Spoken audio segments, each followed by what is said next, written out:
El periodo embrionario es un proceso de 2 meses que se divide en 3 importantes periodos: el presomítico, el somítico y el prenatal. A continuación abordaremos los acontecimientos correspondientes a la segunda y tercera semana, pero no sin antes repasar los sucesos de la primera semana, referentes a la fecundación y posterior segmentación.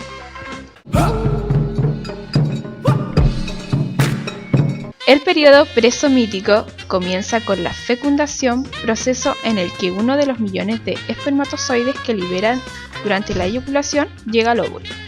Ambos gametos fusionan sus pronúcleos que contienen la mitad del material genético de las células no reproductivas.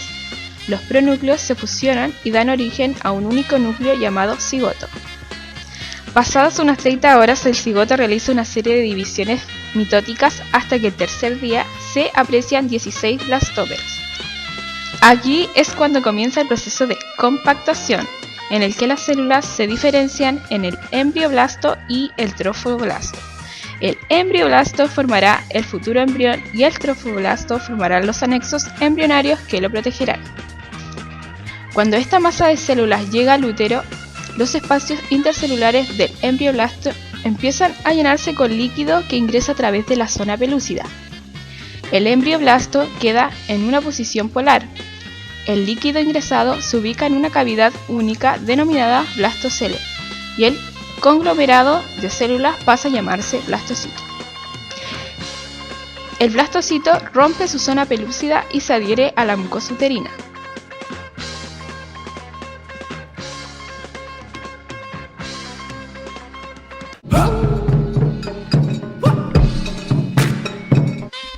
Para el octavo día, el blastocisto se encuentra parcialmente integrado en el estroma endometrial.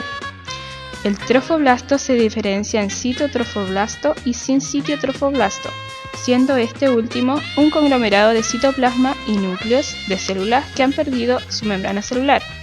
Se empieza a formar la cavidad amniótica. Para el noveno día, el blastocisto está más inmerso en la mucosa uterina y su zona de penetración se encuentra sellada por un coágulo de fibrina. Las células del hipoblasto forman la membrana exocelómica, mientras las vacuolas del sincitiotrofoblasto se juntan y forman las lagunas trofoblásticas en un proceso denominado periodo lacunar. Entre el 10º y el 11º día, el blastocisto se halla totalmente integrado en el estroma. Entre el citotrofoblasto y la membrana exocelómica se forma el mesodermo extraembrionario.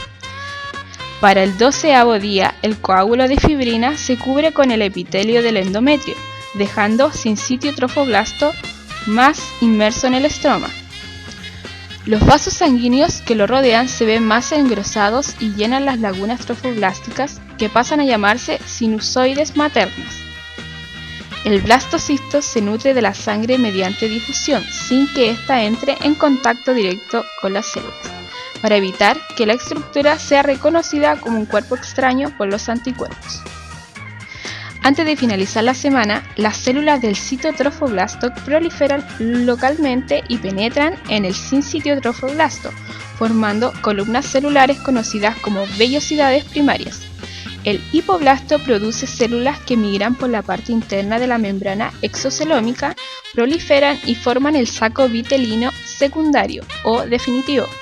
Durante su formación se desprenden fragmentos de la cavidad exocelómica, llamados quistes exocelómicos.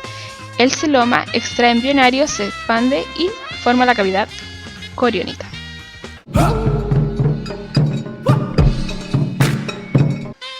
El hito más importante de la tercera semana es la gastrulación, proceso en el que el disco embrionario bilaminar pasa a ser trilaminar, lo que da paso a la morfogénesis, o sea, la producción y evolución de los caracteres morfológicos. La gastrulación inicia con la formación de la línea primitiva en la superficie del epiblasto, que en su extremo cefálico presenta el nódulo primitivo, donde se halla la fosita primitiva. Entre los días 15 y 16, la línea primitiva se define, hundiéndose más y abultando sus costados. Las células epiblásticas se desplazan hacia el interior en lo que se conoce como invaginación, proceso que dura hasta la cuarta semana y que tiene el fin de formar nuevas capas celulares, el endodermo y el mesodermo. Las células que no migran a través de la línea se mantienen en el epiblasto y forman el ectodermo. Estas tres capas germinativas provenientes del epiblasto formarán eventualmente todos los tejidos y órganos de un futuro y complejo organismo. El ectodermo dará origen al sistema nervioso, vías respiratorias, tubo digestivo, glándulas mamarias, epidermis, pelo y uñas. El mesodermo formará el futuro sistema esquelético, sistema circulatorio, músculos y aparato reproductor, mientras que el endodermo originará el intestino, al hígado, al páncreas, los pulmones y órganos internos en general.